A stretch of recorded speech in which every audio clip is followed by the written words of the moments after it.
I'm one of the strongest men to ever walk the earth.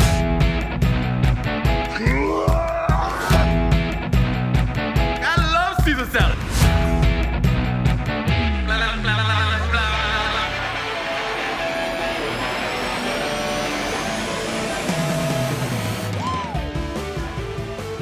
Good morning, everybody. The show is called Husky Boys. My name's Ian. That's Rob. We got a guest, Bigg Vinny, country star, Husky Boy, coming to see us. I want to And get back into that soothing banana blueberry pancake talk we were doing there. the show is called Husky Boys. The pancake and blueberry. I Let's had a do guy it. test me one time with blueberry pancakes. I was going for a job interview on it was a very famous coach from Texas who was like old school, undefeated 10-year kind of guy. And for the interview, he took me out to breakfast. And he ordered blueberry pancakes, and he goes, "Do them the way I like." And he ordered for both of us. And then they bring out it was the first time I think anyone's ordered for me too, by the way. They bring out these pancakes and they pop off the top of the casing or whatever, the little cover. And it is 78% blueberry, very little Oh, no way. It's all blueberry, which if you're a big fan of the blueberry pancakes, that's awesome, right? It's like if you did that with chocolate chips, I'd lose my mind. That's what I want, But we're sitting there eating them, and I wanted a little pancake, so I'm like separating the blueberries and then eating the pancake. And he looked at me, and goes, "You're not going to eat the blueberries?" And I was like, "Oh no, I'm eating the blueberries." I'm eating the blueberries. I'm eating them separate. I like my breads and I like my breads and I like my berries different places. Exactly. I know people that actually are like that too. They want to separate Pancakes are delicious, but there's a feeling you get after eating them. Yeah. And I was told they were made for back in the old days. You filled yourself up because you're going to work in the fields all day. So you had to have that feeling, but I've never been able to do anything after eating pancakes. Is you lie down. So I don't know how they did it back in the old days. No, man. My dad used to make buckwheat pancakes. No way. Oh my gosh, they Who were is the it? best. So yeah.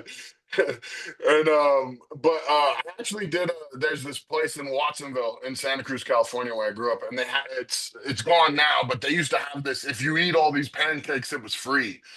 So I'm sorry for my shirtless distractiveness. I was wearing an uncomfortable shirt. So I guess we should have brought it up. Rob's naked. I'm not. I was shooting a porno and didn't have time to change. That's funny. You're shooting a pancake porno. So You're anyways, slapping cakes. Sorry, go back to your story. it was called Tabachi Family's Restaurant, and when I was a junior, I was hanging out with the senior offensive lineman for the football team because I was one of the starters.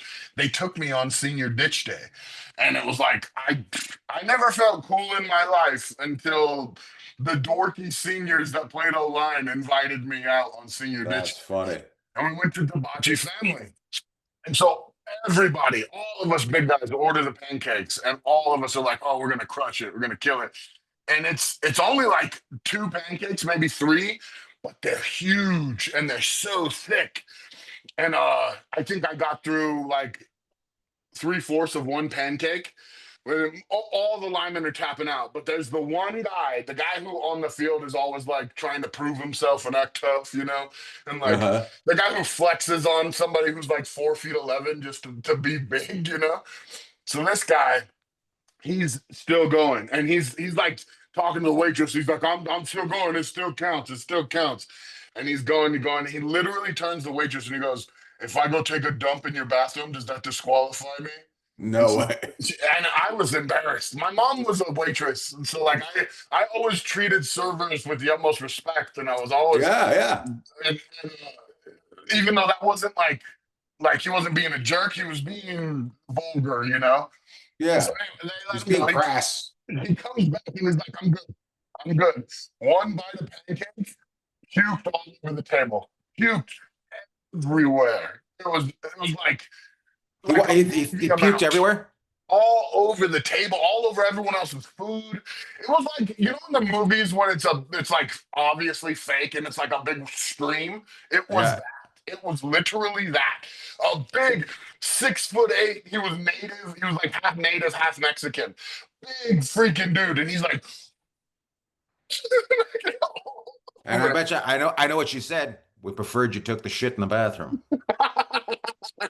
Because now we have to clean all these pancakes up all over the place. Where's your most embarrassing place you've puked? I'm not a big puker. I'm not a Okay. big puker.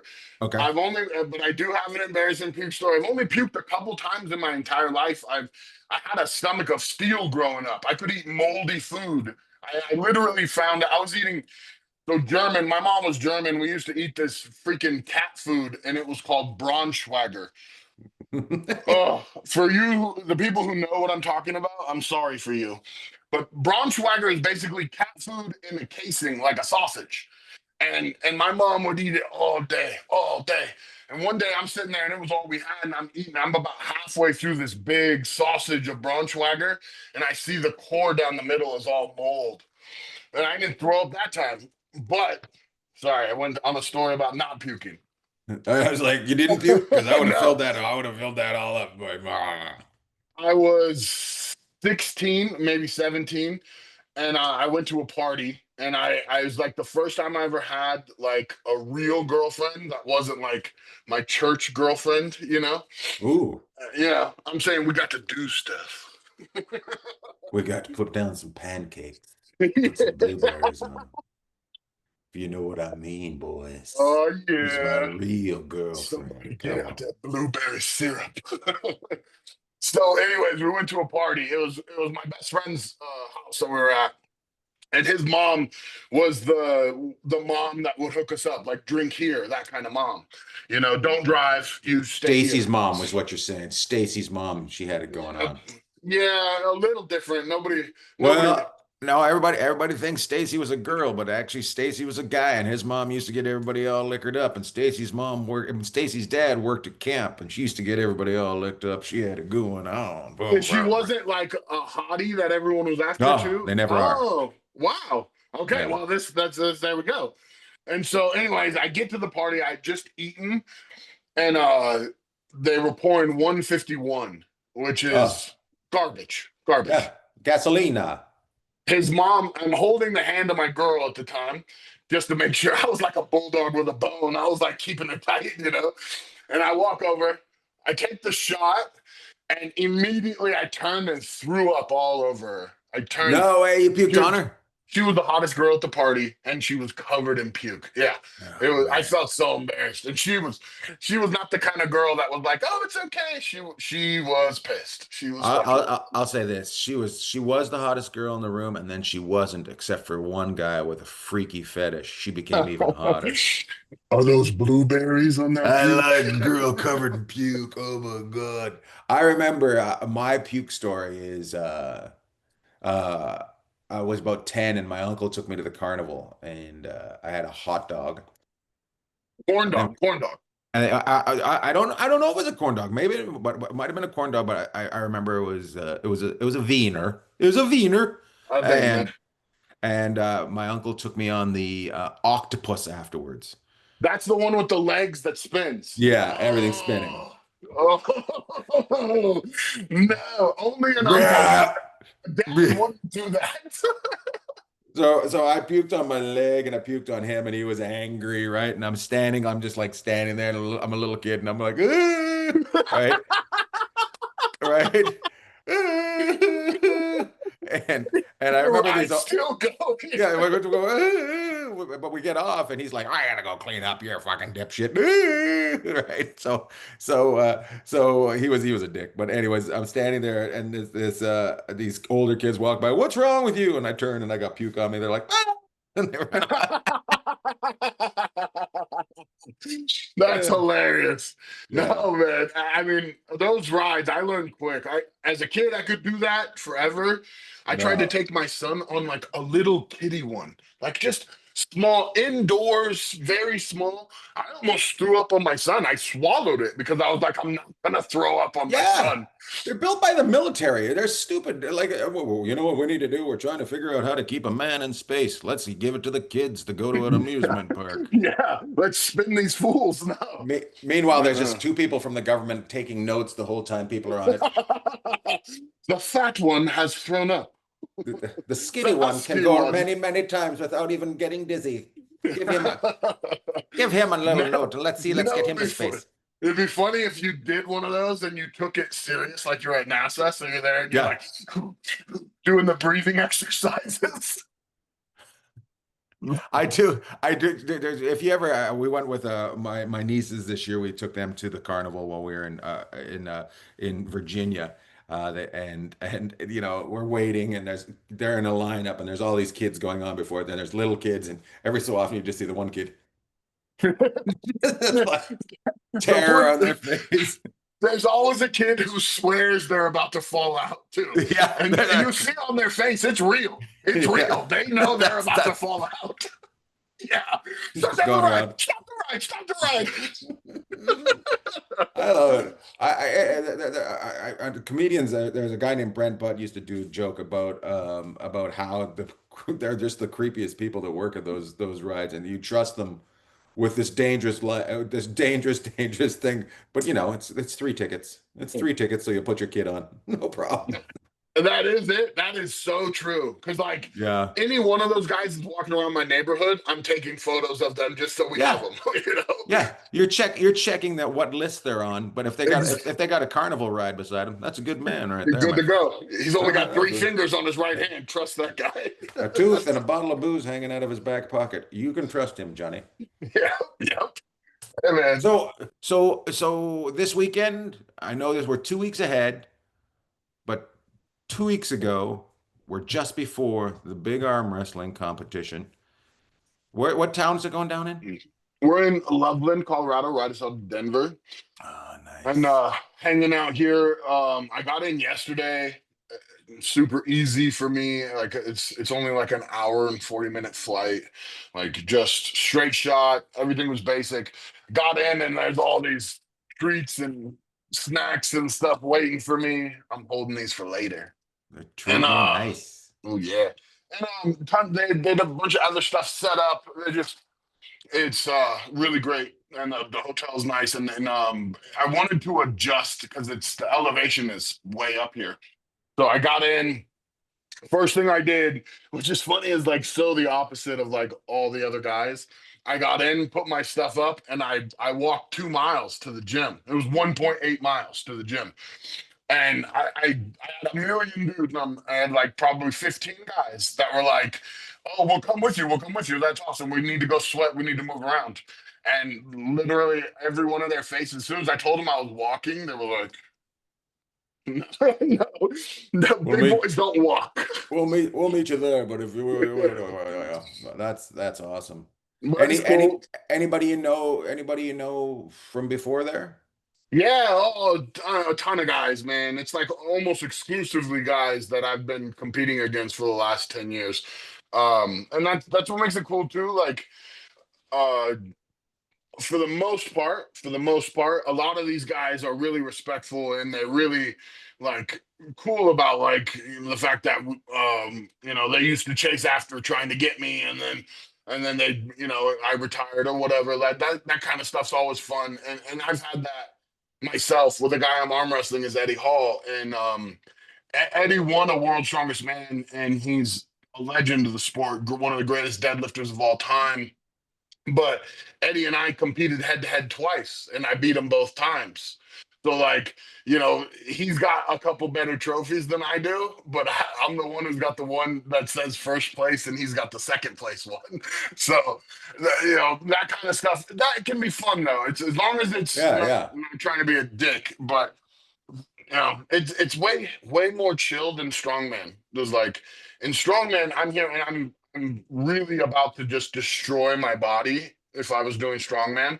And you're Hmm. very focused and you're eating all the time and you're stressed like crazy.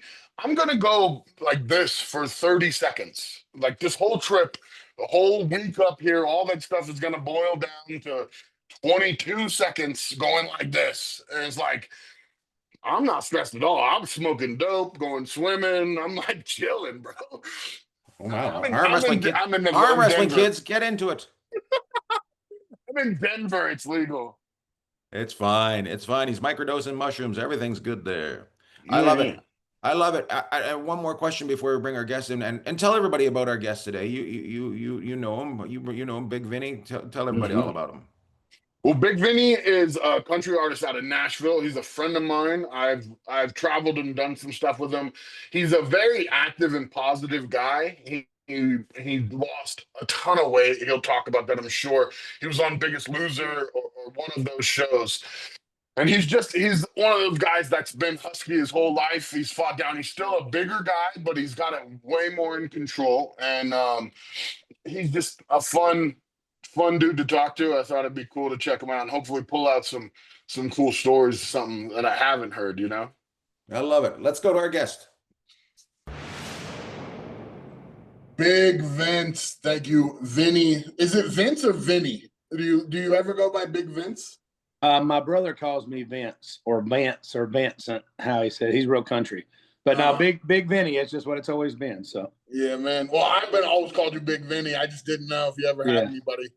Nice. I've had so many nicknames. I used to be Pig in high school, so really, I was king of the hogs, Pig. I worked at Piggly Wiggly. So and I was You worked at Piggly Wiggly?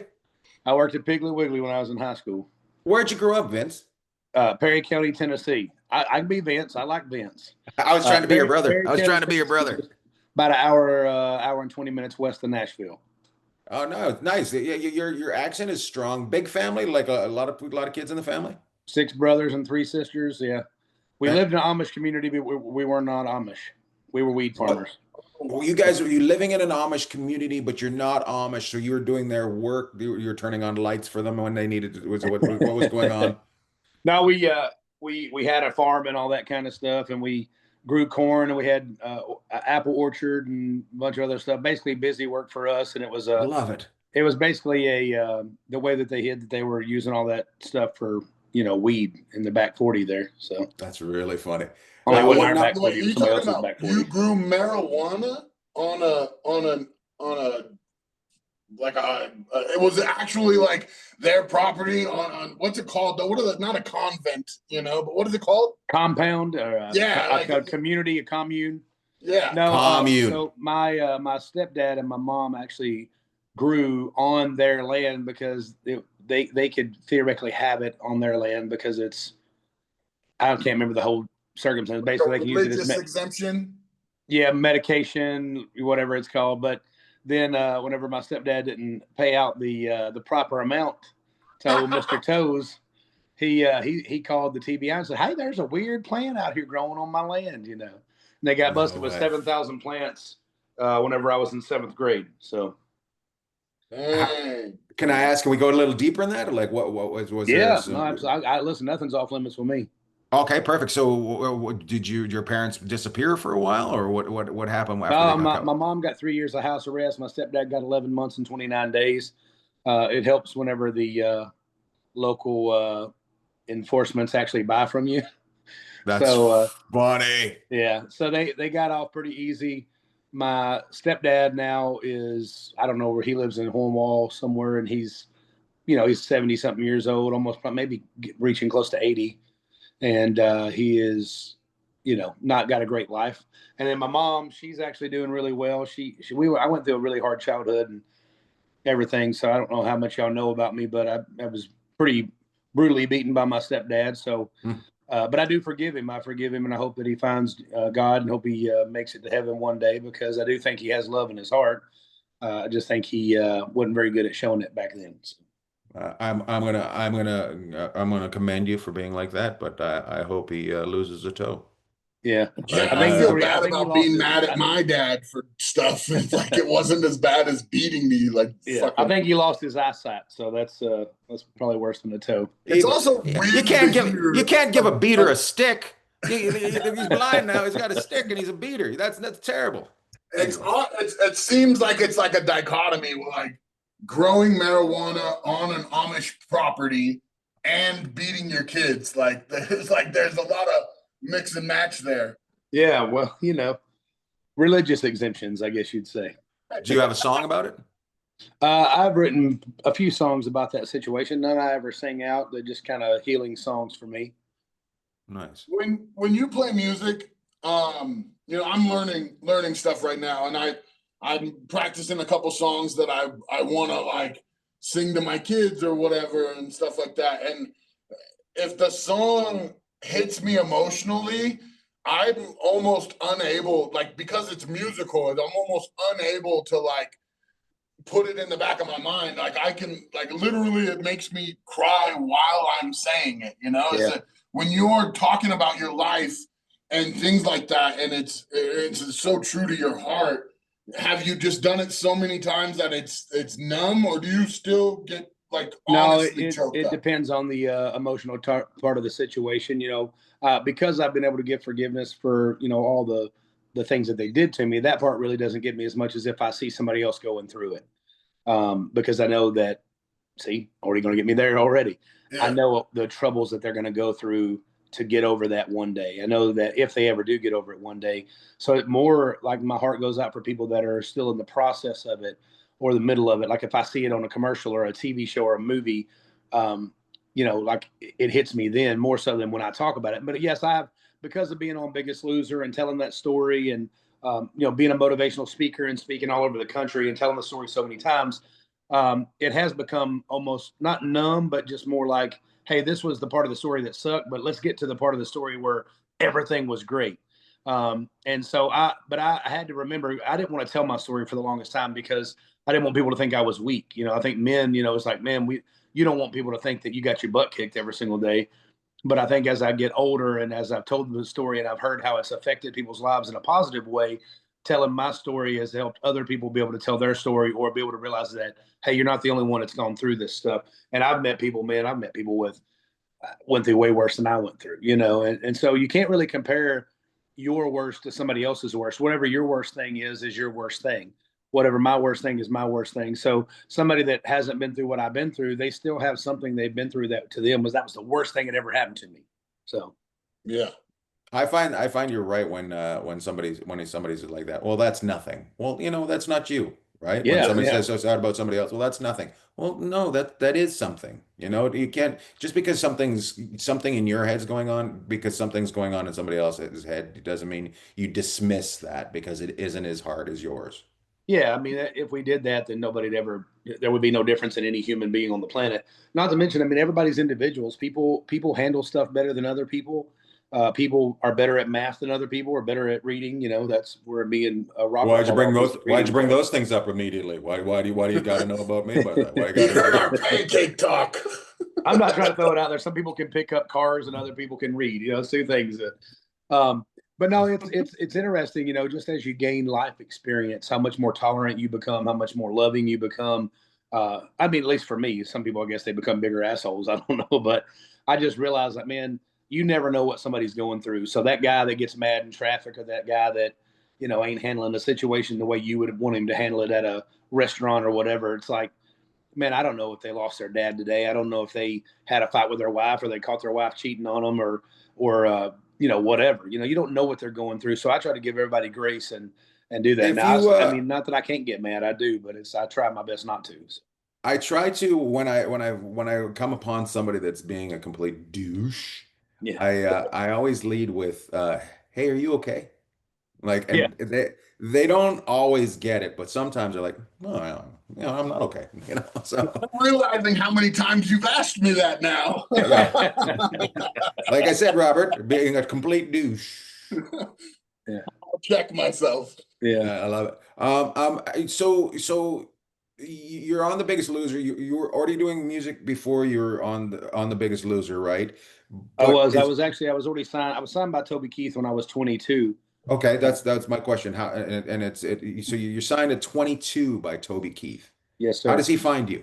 He walked into a bar and saw us playing the show one night at a place called 12th and Porter with a guy named Billy Block, who used to put on a showcase here in Nashville. he had known Billy for years and years. And I think Billy had actually told him and a guy named Bobby Pinson, that's a big time songwriter, about us and about how we were, bringing in these big crowds and playing all these frat parties all over the SEC. And then all of a sudden, Toby walks in and sees us, and we didn't really think he was there. They're like, "Hey, Toby Keith's in the back wants to meet you." We're like, "Yeah, sure, Toby Keith." Like at the time, he was the biggest star in the world. Like that, he was doing $80 million a year. I mean, he was outdoing even the pop stars and touring. And sure enough, we walked back there, and he's standing there, and he looks at me, and he goes, "Hey, Hulse, you write them songs?" I said, "Yes, sir, we did." He goes, "All right, well, y'all come hang out with me tonight." We went to Losers and hung out until 5 or 6 o'clock in the morning. I mean, way after the hours of closing. And we had to actually drive to Wofford, South Carolina the next morning to go play a frat party that next night. So we were, we were on cloud nine. We didn't even feel how tired we was until we got ready to play the show. I'm like, "Oh crap, I am tired." I hadn't slept in 48 hours or whatever. But yeah, he saw us and loved us, and I think a lot of people wouldn't have gave us a chance. We were definitely before our time. We were doing the rap and country music, which was at the time was like the biggest sin in the world. And we were a frat party band. That's what we did.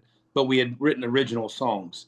And a lot of times when people come see us, they're like, "Oh, y'all are like Bare Naked Ladies or Bowling for Soup." That's funny. Smash That's Mouth. funny that you said. I was just about to say you're the Bare Naked Ladies of the South. That's what I was going to call you.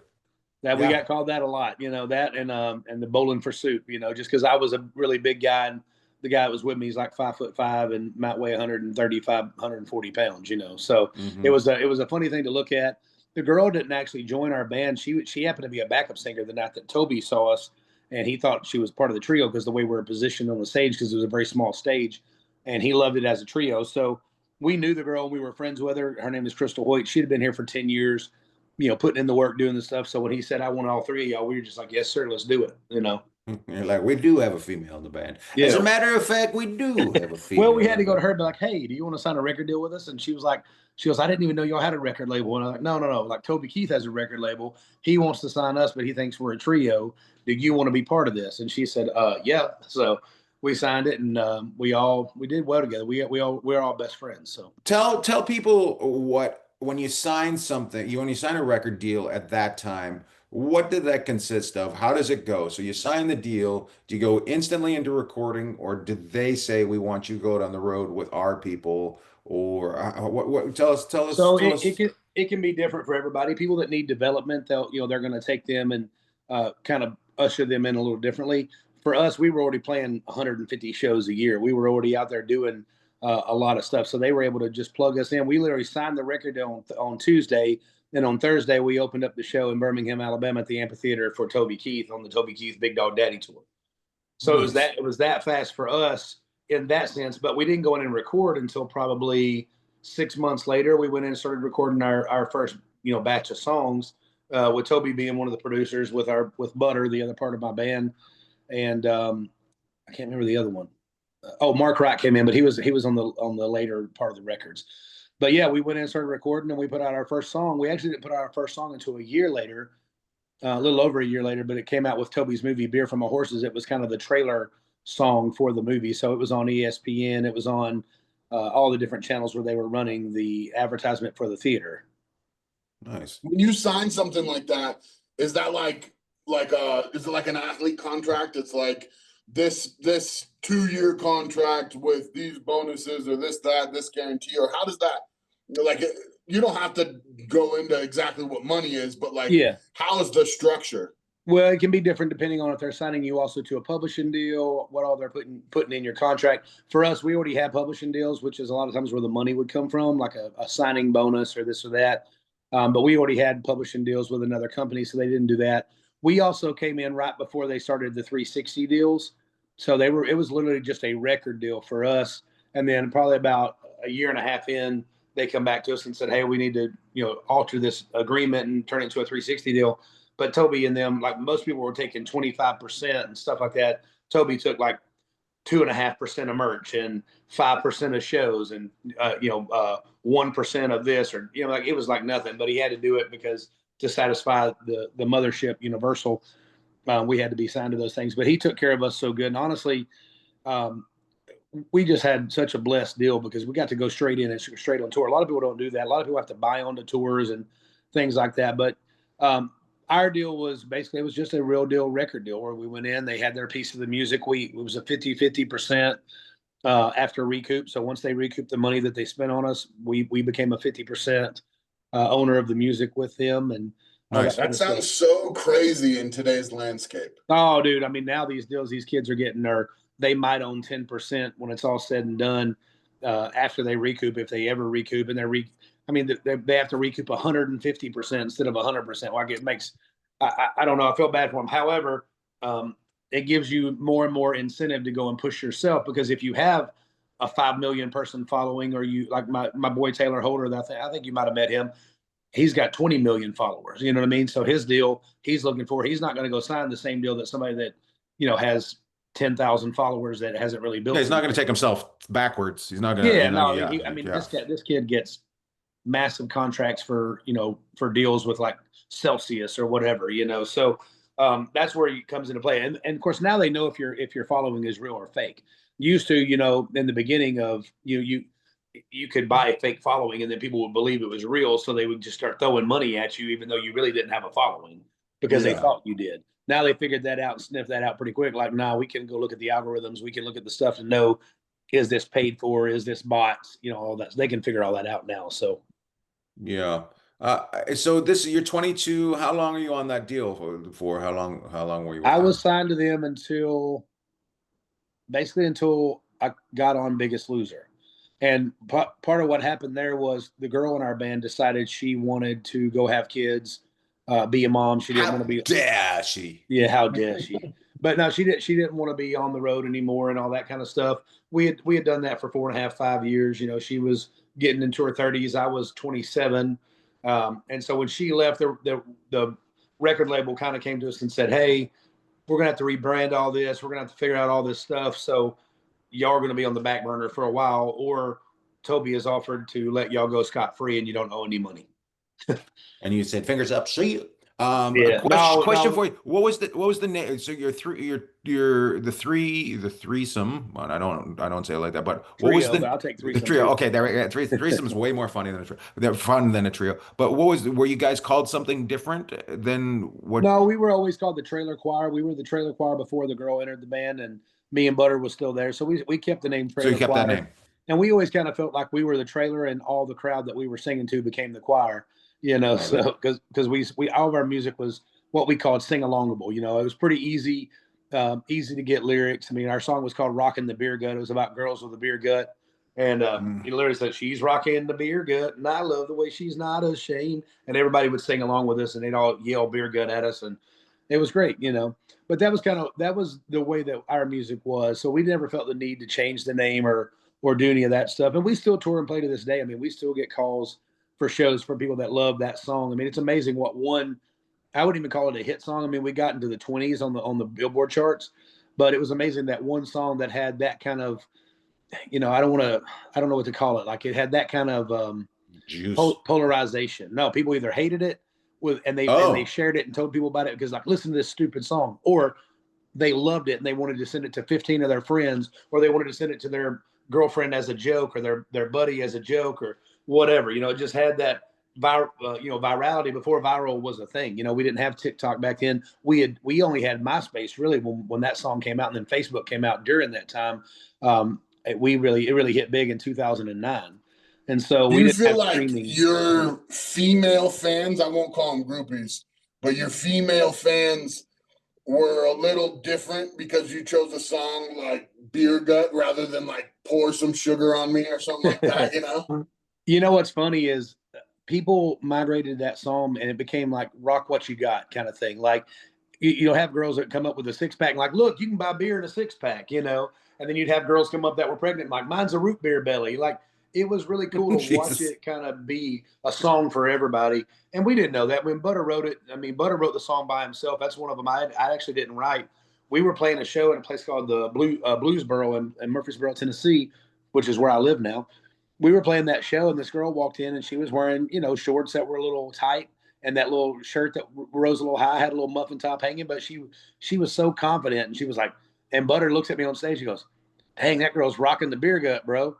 And he's like, "She's hot." I was like, "Yeah," because she was confident. She was out there dancing, she didn't care what anybody thought. And that was really what the song was about, as opposed to being about actual beer guts. It's about a girl that didn't care what you thought about her. She was just going to do whatever she wants, you know? And I think And most that guys find that sexy, you know, as opposed to somebody that's super insecure all the time and that needs reassurance on everything, you know? yeah, and that girl now is Butter's wife. Yeah. He actually married a tiny girl that was Waylon Jennings' goddaughter. So, Oh my God, that's how you get yourself killed. Anyways, yeah. so so you guys are coming out of this deal, and now you end up on Biggest Loser. So I've done a little bit of reality. How do you end up on reality? Do you go search it out? Does somebody see you? How do you end up? No, I had a friend of mine named Dana DeSilvio. She was on the first ever season of Biggest Loser, but she only weighed 170 pounds. That first Hmm. season was quite a bit different than the rest of them. I think they didn't think that the 170 to 200-pound girls would be able to move and be as in shape as they were. And so then after that, they went up to the 250 to 300-pound girls, and they went to the 350 to 500-pound men, you know, because they wanted you to be able to fail. They want to be able to show this big transformation. So she called me. I was actually in the hospital. I came home from LA. I was auditioning for Dumb and Dumber 2 the first time they were going to make it. And my lawyer out there was Cindy Fairley, who's the Fairley brothers' sister. And so I went out there to audition. She's like, "Look, I love you. I think you're great, but," she's like, "you on camera, like we can use you as a prop, as a guy, the fat guy in a speedo running through to be a slapstick kind of comedy thing, but nobody's going to really take you serious at this size because you're not going to look right on camera with other people." She goes, "I would suggest you go home and lose a couple 100 pounds, and then we could turn you into a John Candy, a Chris Farley, you know, or whatever." Now, some of those guys in their later years, they got quite a bit bigger, but in the beginning, they were, you know, 250 to 300 pounds, which back then seemed so big. So basically had me go lose the weight. I didn't know how I was going to lose that weight. And I was actually kind of talking to myself like, man, you'll lose it sometime. Well, I had a spot come up on my leg that night, looked on WebMD. It was either cancer or a hernia, in my opinion, at least what WebMD said. And I was saying, well, it's got to be a hernia because it ain't going to be cancer. I won't speak that into existence. And sure enough, I got landed on Super Bowl Sunday back home when the Pittsburgh Steelers were playing the Green Bay Packers.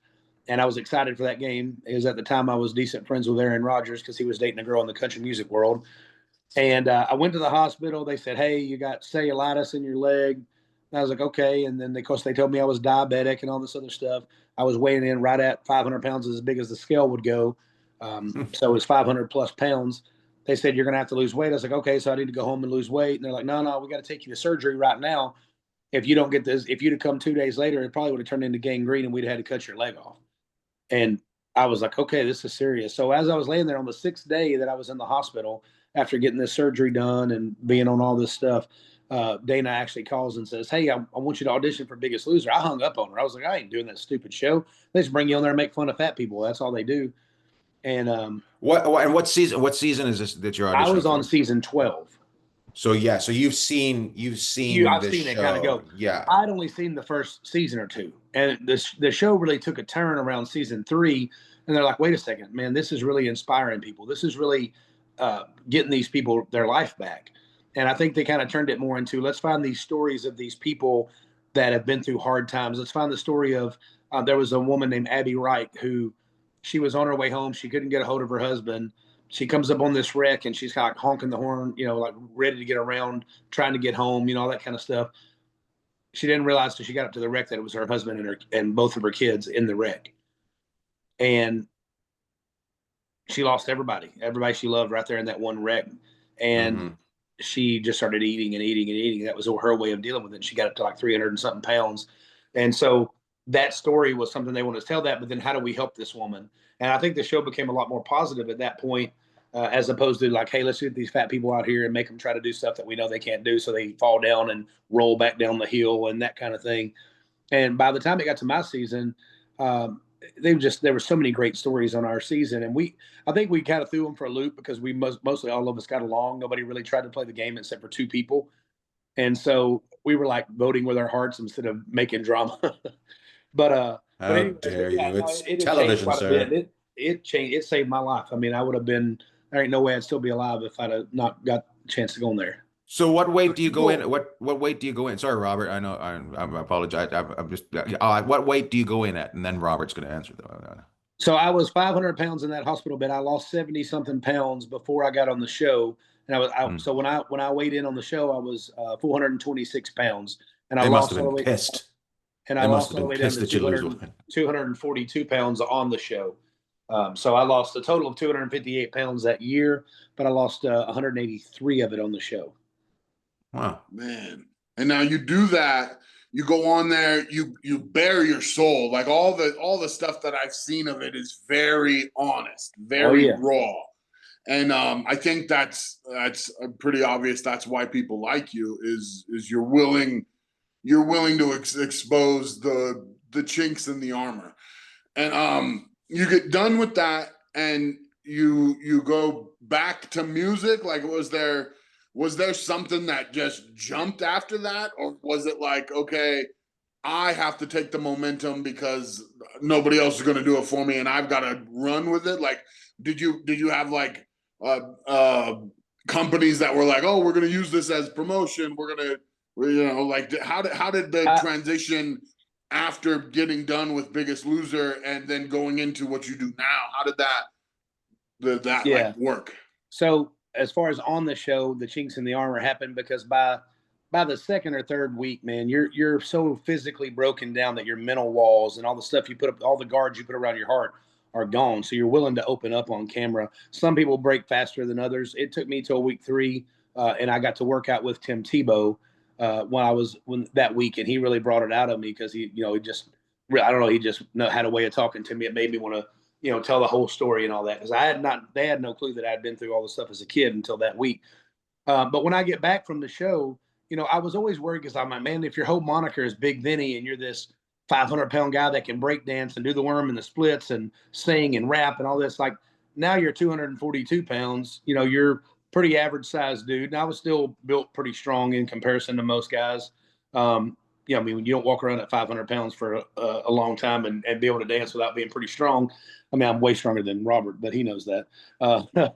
But no, I was worried about that. But honestly, when I came back, I realized that all of my talents weren't in how tall or strong or big or how big my belly was. It was on how big my heart was, how big my emotions were, how big my love was. And so Bigg Vinny really became the moniker for this big personality that I had, more so than the size of my my overalls.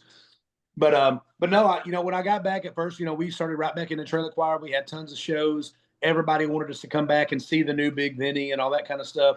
That was going actually really well. And then I actually got offered a solo record deal with Big Machine, and they didn't want me to bring Butter along. But Butter had my back the entire time. Do what? I said butter. Butter had my back the entire time I was there, and I didn't want to leave him behind. I talked to him, and I said, hey, I'm being offered this deal. I said, but they just want Bigg Vinny because, like you said, they want to capitalize off 20 million people watching, every Tuesday night. Back then, you'd still have those TV shows would still get 10 to 20 million people because TikTok wasn't a thing. YouTube wasn't as big as it is now. Now I think shows struggle to get to 1 million viewers. You know what I mean? But anyways, they definitely wanted to capitalize on that. And I recorded a song with Nathan Chapman that Scott heard, and Nathan Chapman was Taylor Swift's producer. I recorded that song with him. It was his song. He just invited me and actually paid me to come sing a demo for him. He loved it so much he turned it in. It was called Brighter. And so they kind of offered me the deal but didn't want Butter. And I had a choice to make. Am I going to go and leave Butter behind, or am I going to, be loyal to my friend?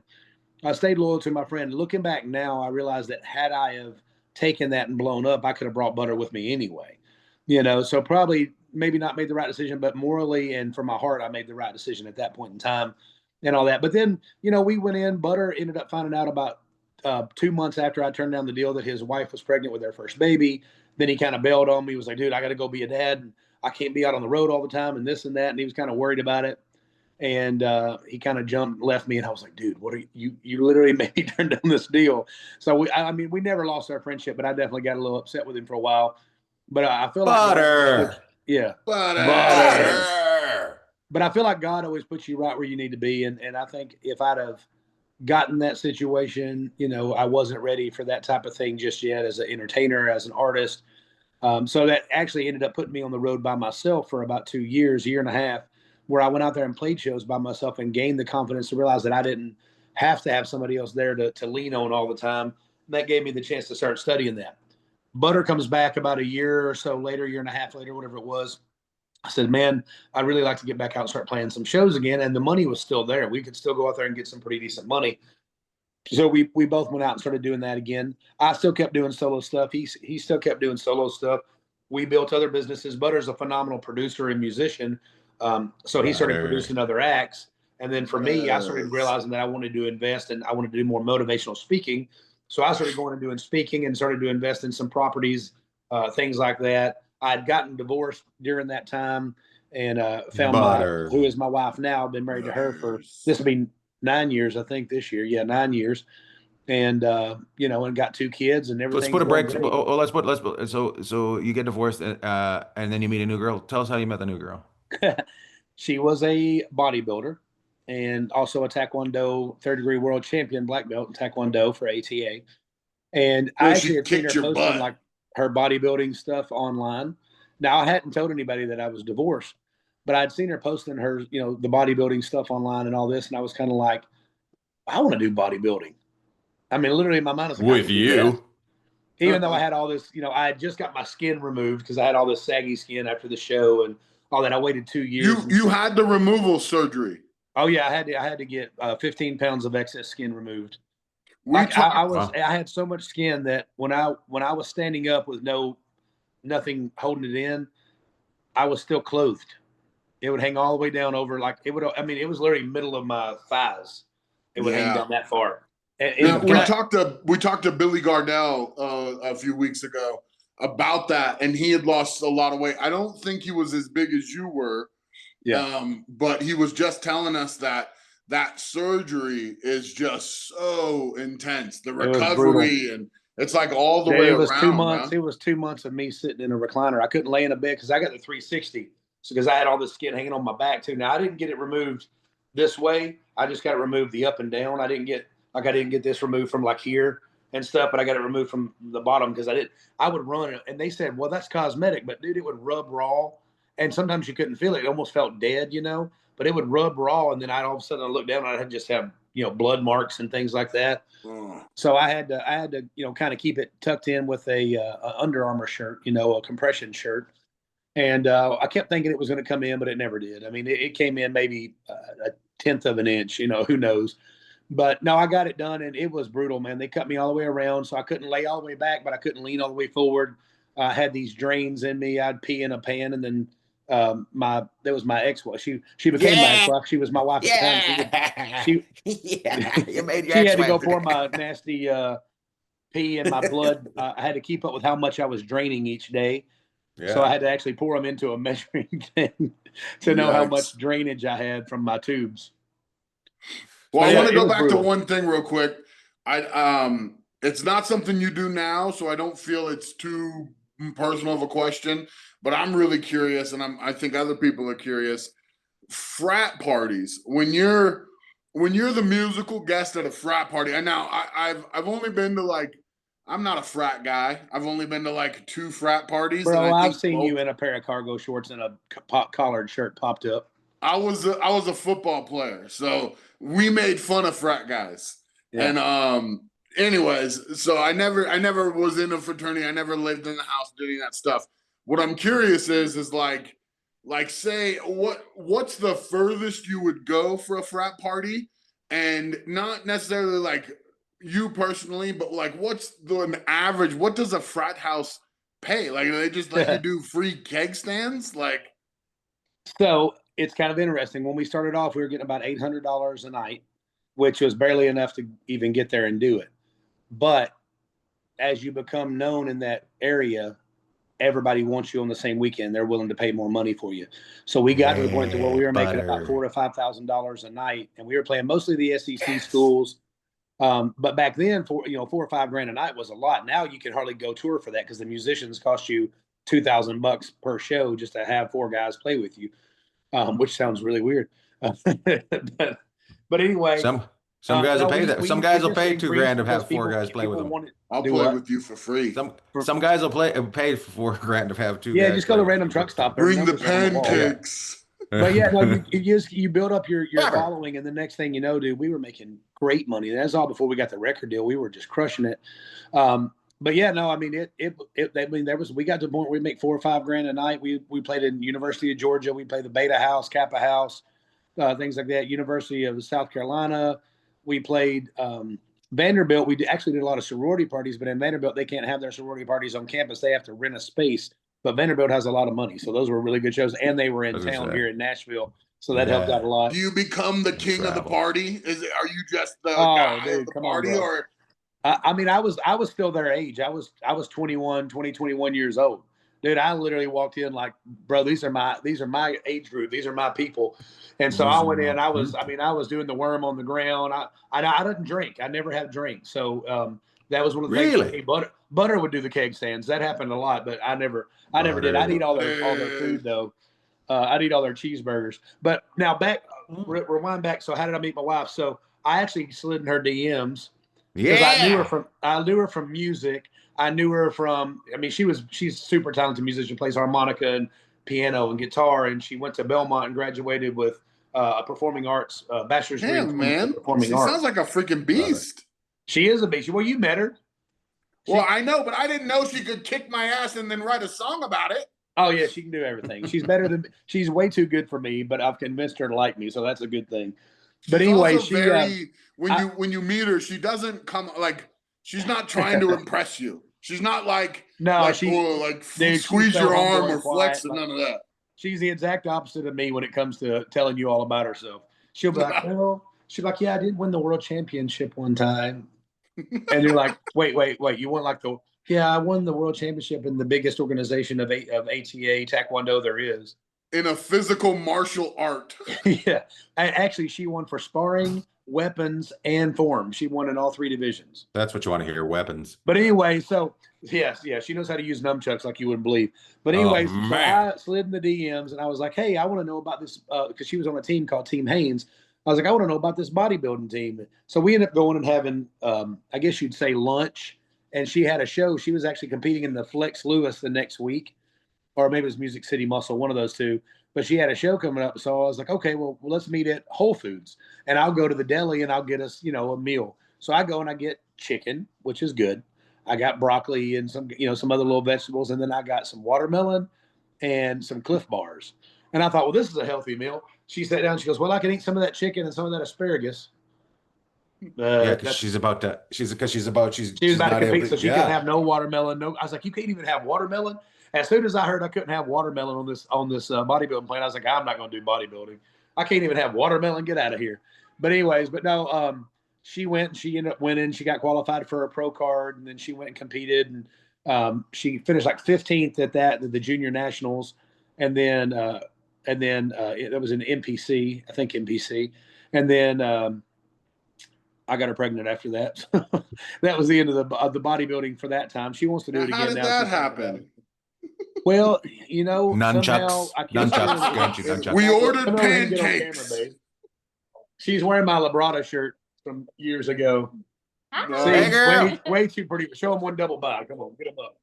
I'll make a single one. Oh yeah. Oh my God. It's my baby girl. There's the girl that ruined bodybuilding. Right there. That's the girl that ruined bodybuilding. Yeah. No, it was my son. What a cutie. Well, actually, she was going to do a competition after Jagger was born, and then she found out she was pregnant with Harley. So anyway, she's actually got to go get our son now.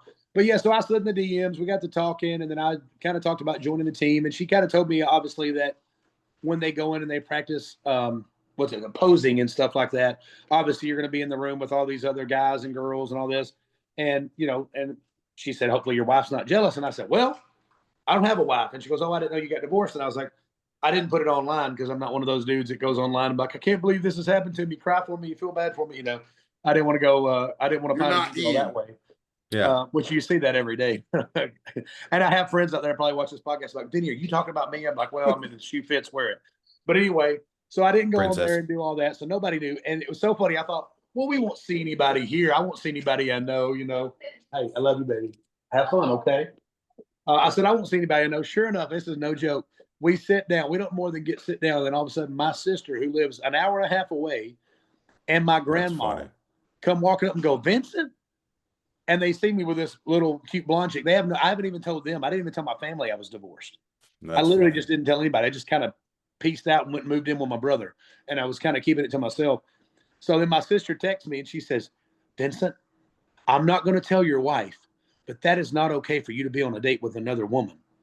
And I said, the good news is you can't tell my wife because I'm not married anymore. And she's like, what? She's like, I can't believe you wouldn't tell me. My grandma was in there with her too. So I got the 5th degree from my sister and my grandma after that. And then sure enough, and I thought, well, I won't see nobody else I know. And about that time, Randy Hauser walks up. He's one of my good buddies in the music world. He walks up and he's like, oh, look. Vincent. Bigg Vinny. Well, he goes, oh, shucks, there's Bigg Vinny over there, man. Hey, Bigg Vinny. I was like, shh. Anyways, it was just kind of funny. That's funny. And here was the question for you. A question for you about your grandma and your aunt running into your new wife. Your new wife, is she still called the floozy? Well, they wouldn't have called her that because she can kick both their asses. No, Right. no. Once I told them, they felt bad for getting mad at me, but it was funny. I definitely got the text message, Vincent. It wasn't even Vince. It wasn't even Vinny or Bigg Vinny or It was Vincent with all my letters. But anyways, Vincent, I'd like to speak to you in the frozen aisle now. Can you come over here to the egg section before you get some other eggs going? But anyway, so we kind of met. I got to talking to her, and I told her I was in divorce, and then she literally told me, she's like, I've been going through a divorce for 3 years. I'm like, 3 years? I'm like, why? She goes, well, my husband's a lawyer.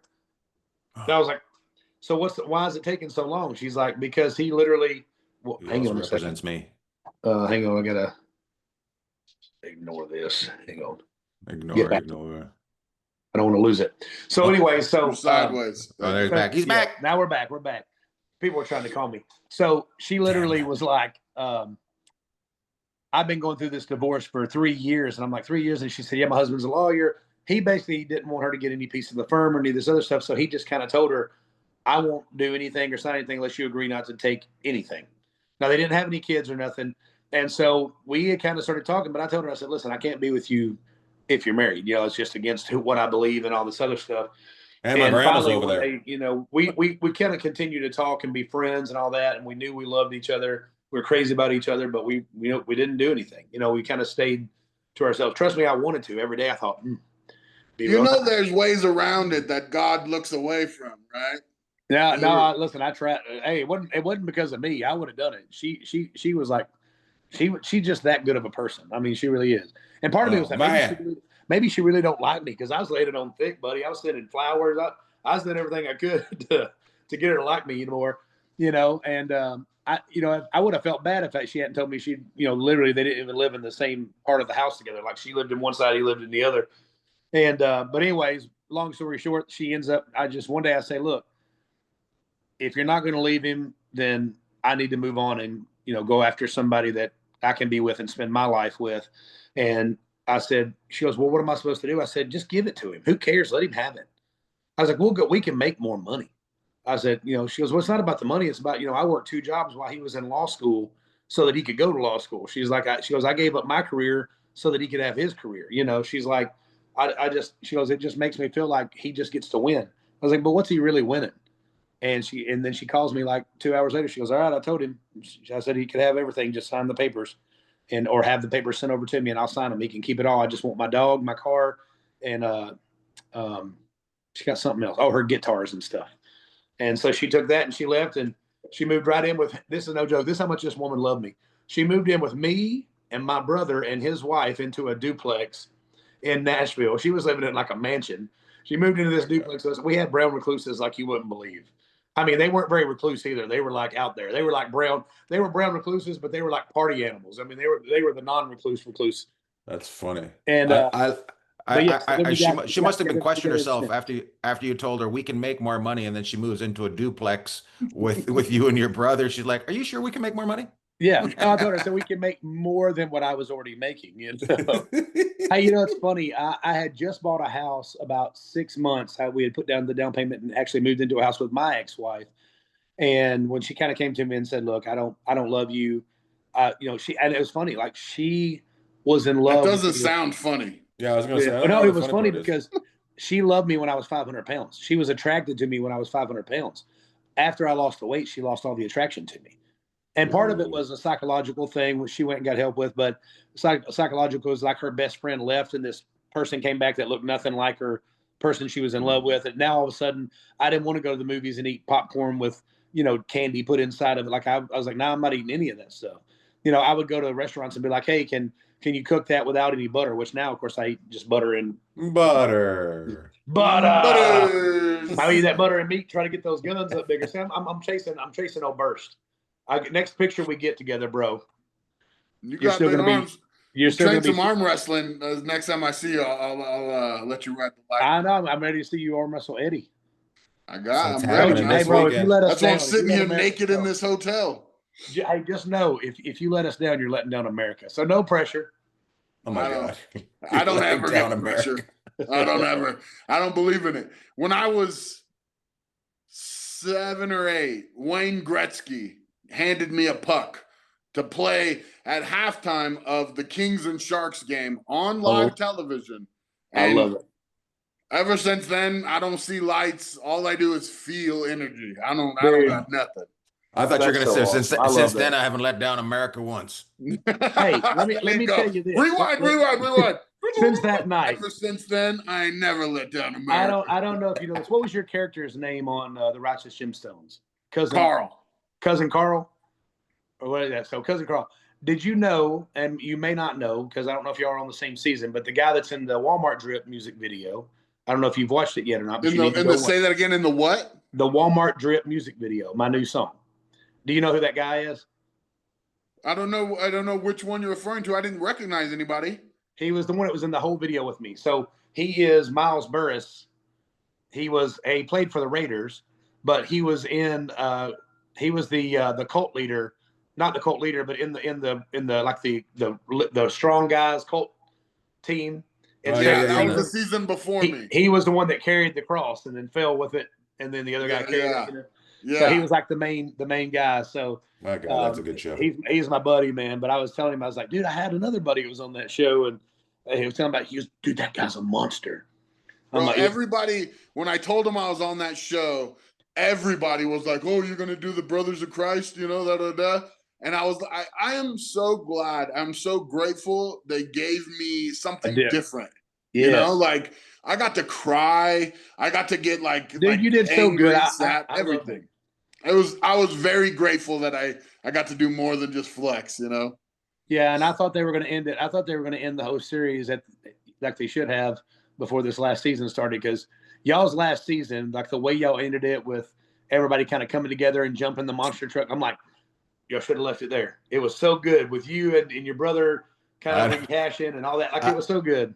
I don't know. Uncle Baby Billy water skiing might be the best. It is pretty doggone good.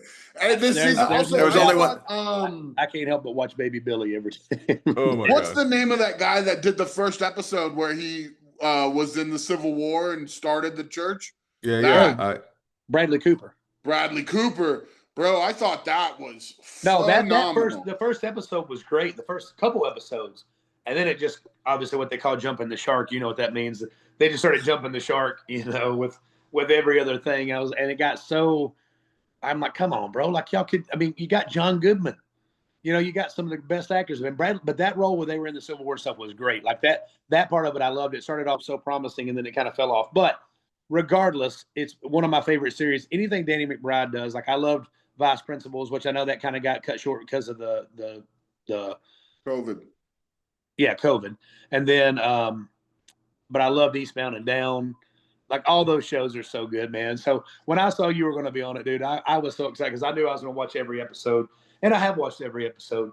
And even the bad ones were still good. So even the last 2 or 3 episodes of the season were still great. It's an amazing show. I think it's amazing.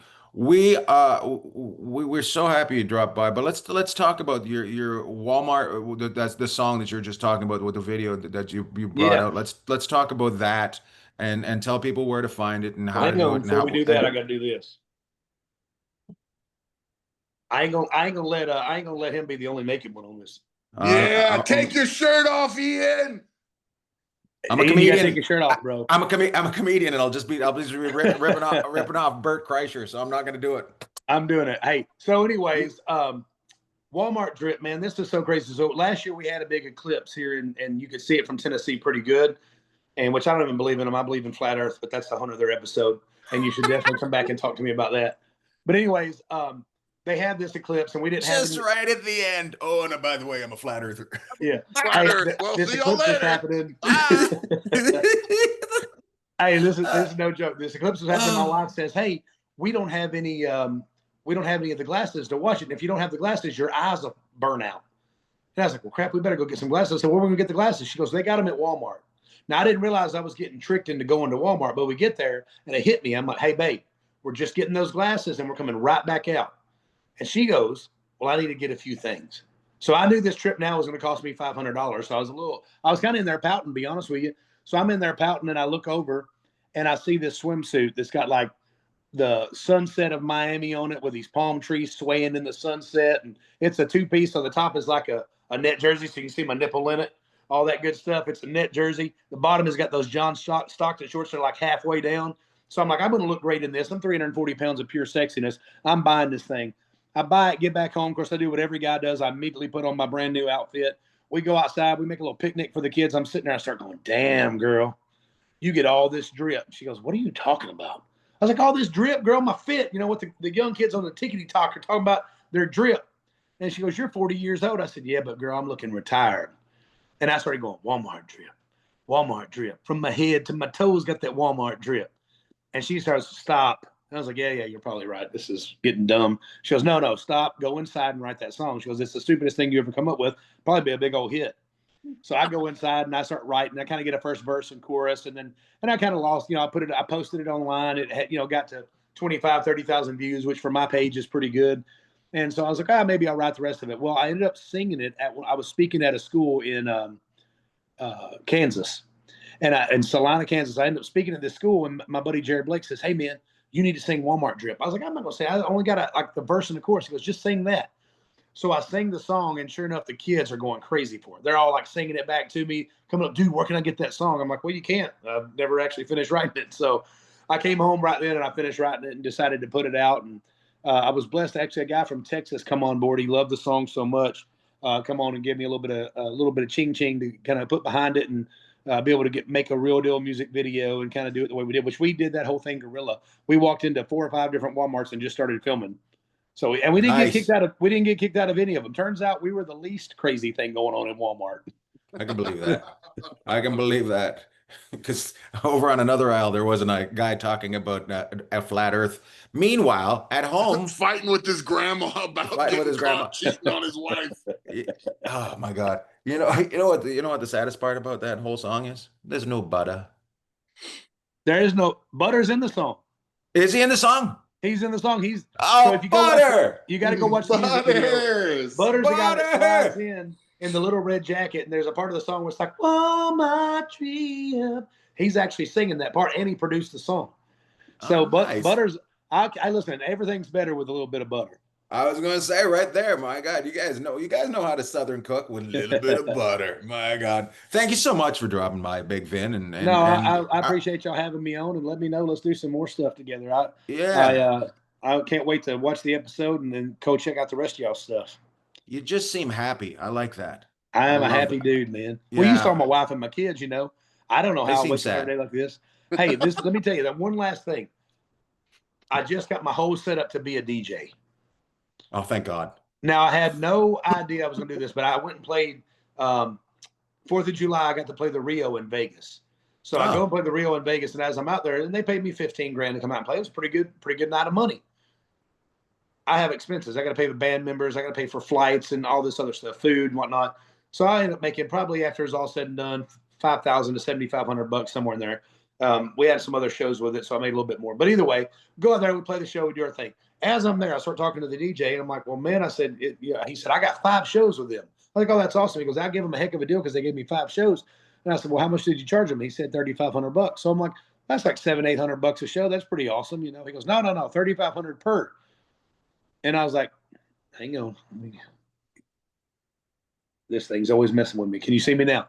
He said, "No, $3,500 per show." I said, "Wait a second. So you're getting $17,500? And he said, "Yeah." I said, "You have any expenses?" He goes, "No." He goes, "I got to pay for my hotel and my flights and everything as well." I'm like, I said, I'm going home today, and I'm ordering me a DJ booth. And I went home and I ordered a DJ booth. And I got my first show this Saturday night. I'm pumped up about it. So That's DJ awesome. Bigg Vinny coming to a city near you with the Husky Boys podcast. I saw Paris Hilton did a DJ set last week or whatever at some big festival, charged $800,000 for her set, and literally goes up and it's just she hits play, and That's it's hot. just like garbage. I mean, to me, the post because was agreeing with me that it was garbage, but that's opinion. But all she has to do is pick a list of songs. It's like I used to make burn CDs for my girlfriend. Same DJ. thing. Hit play. Do you have a girlfriend now? I have a fiance.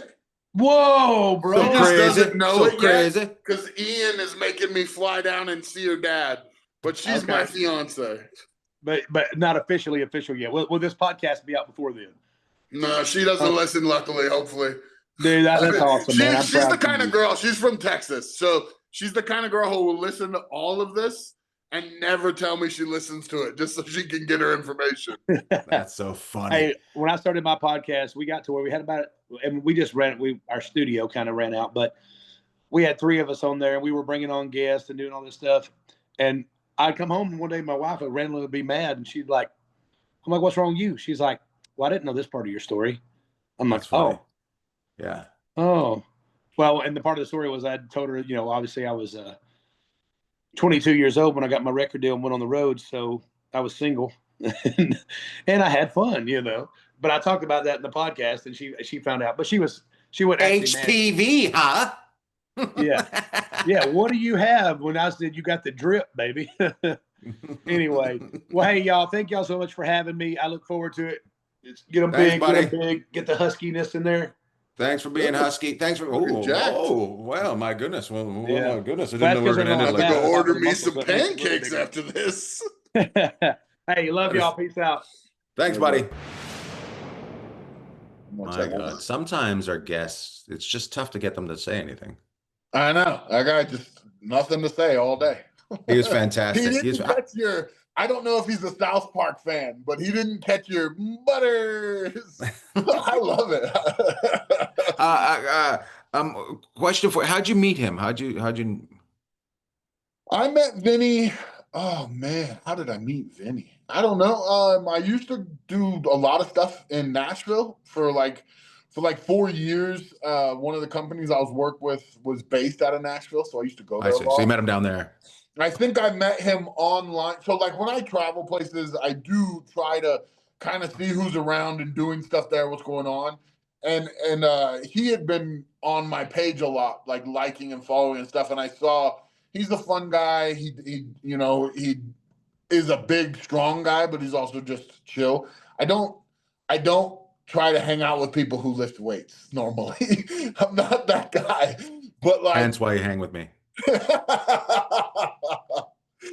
So I think I hit him up one time going into Tennessee, and he brought me around, showing me a bunch of stuff. He introduced me to Kirk Kirkpatrick from NSYNC. And one of the most devastating lines Eminem ever wrote was Kirk Kirkpatrick, you could get your ass kicked worse than them little Limp Bizkit bastards. And the whole time I was sitting there with him, I was like, I really just want to say the line. I just want to say the line. You should have just after you left him, just Limp Bizkit bastards as you're shaking his. I love it. Well, good luck this week, buddy. Thanks, man. I'm feeling good. For some reason, my hotel smells like farts, but that should be figured out. My God, you might want to have them come and check the air conditioning. Yeah, bring the lady in. Why does my room smell like farts? Excuse me, I see there seems to be some sort of problem in here. We'll see you next week. Thanks for listening, everybody.